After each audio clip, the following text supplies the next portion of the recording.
Hi, this is just a demonstration to show you how to use the zephyr typewriter.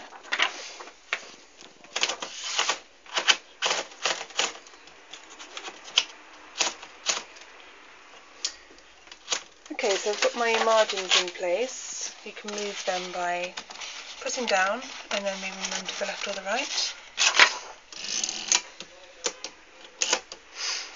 Okay. Type in caps lock.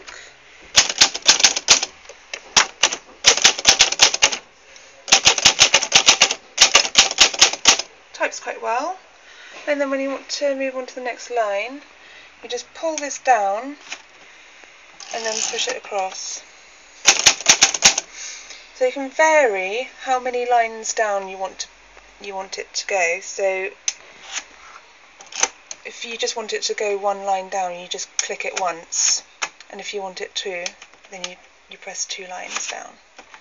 So 1 line and then 2 lines. Okay. To release the carriage, you just pull this lever in, and then you can take the carriage all the way to where your margins are. Okay, and there's also a bell, so when you get to the end of your line, it lets you know. Okay. This is the Olivetti, which has a few different mechanisms. So you can choose between the line spacing if you want 1, 2 or 3 with this lever. So if I were to just write, then I got it set on 1, so it'll just do 1 space, but if I move it to 2, it'll move it 2 lots down.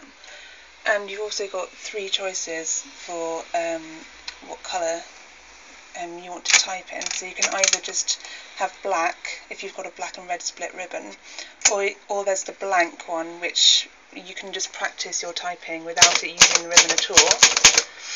Or you can choose the red, and then that will type in red, like that. And there's the margin release, so if I were just to hold that down, it would bypass my margin. So my margin's set there, so it's letting me go all the way to the end. So got that option, and the carriage lock as well. So if you're in transit, you can just pull this lever up and down. If it's down, then it won't move, and then you just pull it up, and then you can move it. And that's the paper release, which is locked in. Okay, and that is a demonstration of how to use the Olivetti.